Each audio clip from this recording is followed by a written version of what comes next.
आप इस प्रकार मूर्तिवत क्यों खड़े हैं? भगवान भोलेनाथ के आदेश से देवऋषि। नारायण नारायण।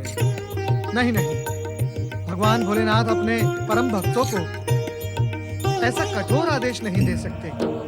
जब भगवान भोलेनाथ यहाँ है ही नहीं, आप प्रणाम कैसे कर रहे हैं? तो क्या करूं देवऋषि, भगवान भोलेनाथ ने मुझे अपने निश्चय पे दृढ़ रहने को कहा है। यदि मैं अपना निश्चय तोड़ दूं, तो क्या कहेंगे भगवान भोलेनाथ? नंदी महाराज, कृपया आप मुझे ये बताएं कि इस समय भगवान भोलेनाथ और माता पार्वती कहाँ हैं? मैं कुछ नहीं जानता देवऋषि।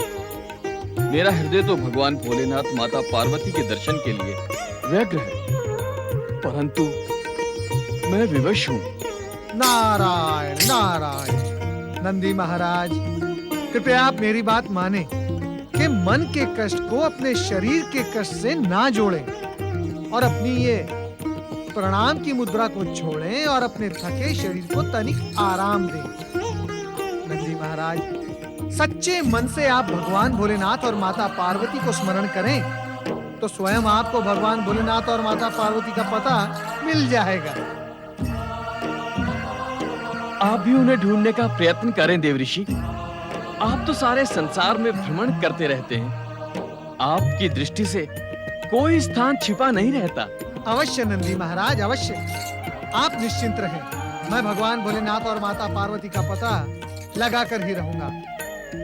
तब तक आप ओम नमः शिवाय इस पंचाक्षरी मंत्र का जाप करें। अब तो ओम नमः शिवाय का ही सहारा है देवऋषि।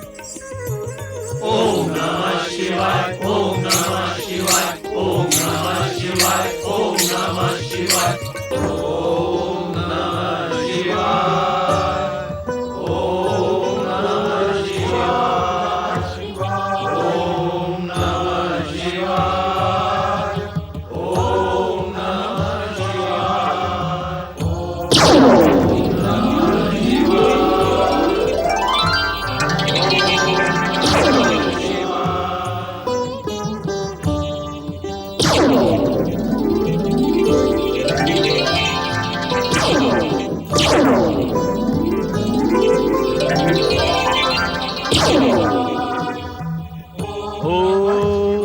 नमः शिवाय। चंद्रदेव, आप? चंद्रदेव, प्रणाम गणाध्यक्ष नंदी। प्रणाम चंद्रदेव। कहाँ है भोलेनाथ? कृपा करके चंद्रदेव आप हमें ये बताएं कि हमारे स्वामी ने आपको कहाँ छोड़ा और कहाँ है हमारे भोलेनाथ? वह माता पार्वती के साथ एक अज्ञात स्थान पर है और वे कहाँ हैं, ये बताना मेरे लिए उचित नहीं होगा। उचित क्यों नहीं होगा चंद्रदेव? हम सब उनके दर्शनों के लिए व्याकुल हो रहे हैं। आपको बताना ही होगा चंद्रदेव कि माता पार्वती और भगवान भोलेनाथ कहाँ हैं और अज्ञात स्थान पर क्या कर रहे हैं। आप मौन क्यों हैं चंद्रदेव? क्या वो दोनों किसी संकट में पड़ गए हैं? आप मुझे रोज से क्यों देख रहे हैं? बताते क्यों नहीं चंद्रदेव? मुझे दुख हुआ यह सुनकर कि आप सर्वशक्तिमान भगवान शिव शंकर और सर्वशक्तिमयी माता शक्ति के संकट में होने की कल्पना कर सकते हैं। वे तो समस्त जगत के त्राता हैं, भला उन पर कोई संकट कैसे आ सकता है? वे तो परम आनंद में हैं और आनंद से बाहर आने के इच्छुक नहीं हैं। आनंद से बाहर आने के इच्छुक नहीं, अर्थात भगवान शिव शंकर अब पिछला कुछ भी स्मरण करने के इच्छुक नहीं हैं। इसलिए मुझे नागदेव और त्रिशूल को यहाँ आना पड़ा। भगवान शिव शंकर ने अपने पूर्ण रूप का त्याग कर दिया है और माता पार्वती शक्तिवन में खो गई हैं। माता पार्वती शक्तिवन में खो गई हैं? हम समझे नहीं चंद्रदेव, कृपा करके आप स्पष्ट हमें समझाएं। तो सुने, माता पार्वती के आग्रह पर भगवान शिव शंकर ने एक शक्तिवन की रचना की है जो नारीमय है। नारीमय है? हम अब भी नहीं समझे चंद्रदेव। उस नारीवन में कोई भी पुरुष बनकर नहीं रह सकता। जो भी पुरुष वहां जाएगा वो नारी बन जाएगा। भगवान भोलेनाथ ने भी स्वयं नारी जैसा रूप धारण कर लिया है। इसी कारण उन्होंने चंद्र नाग और त्रिशूल का भी त्याग कर दिया है। कहाँ है वो शक्तिवन? इक्ष्वाकुवंशी राजा इल्के काम्यक वन में। अर्थात हम वहाँ नहीं जा सकते? यदि आप वहां जाने का प्रयत्न करेंगे तो पहले तो आप नारी बन जाएंगे, फिर शिव कोप के भाजन बनेंगे। अब आप जैसा उचित समझें करें और मुझे आज्ञा दें। नंदी भैया, हमें नारी बनना स्वीकार है, परंतु हम अधिक समय तक भगवान भोलेनाथ और माता पार्वती से दूर नहीं रह सकते।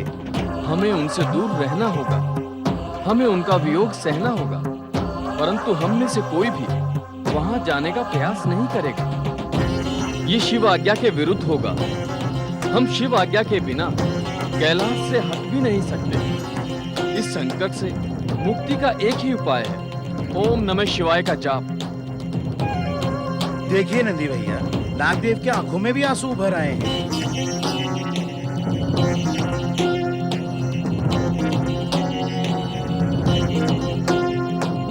नागदेव को शिव के वियोग में तब तक व्याकुल रहना होगा जब तक वे लौट नहीं आते। ओम नमः शिवाय।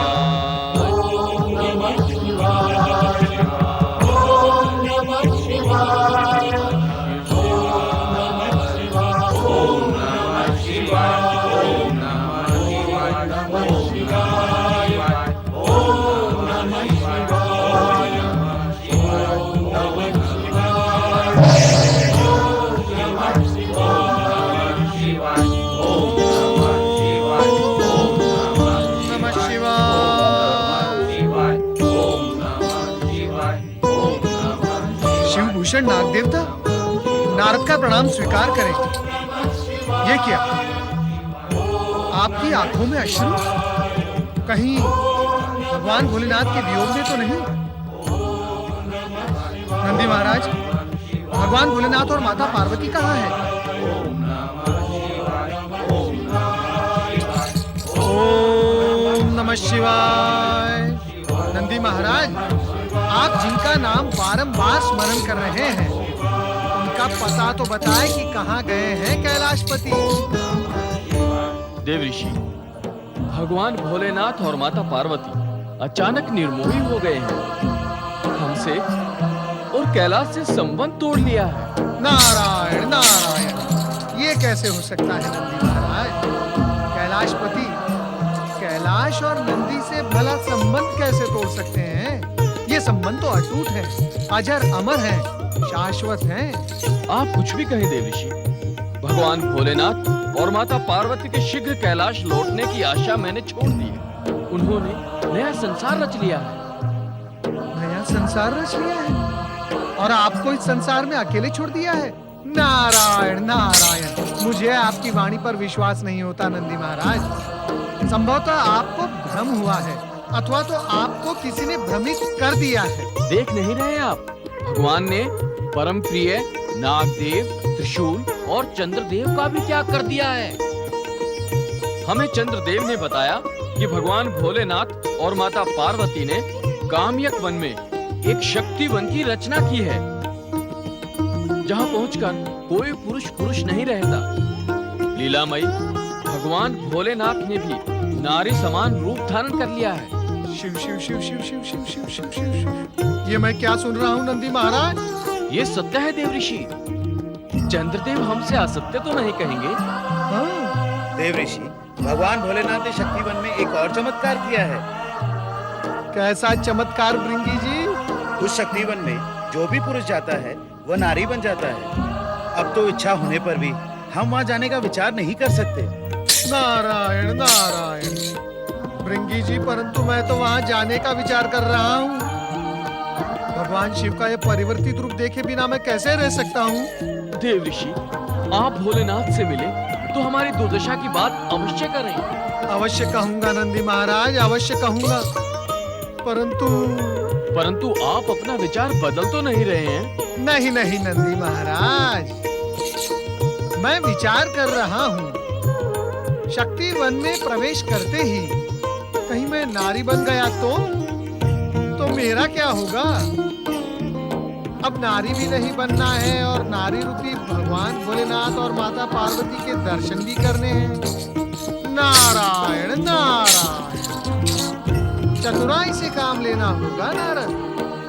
नंदी महाराज, इस शिव लीला को नारद लीला से ही सुलझाना होगा। नारायण नारायण।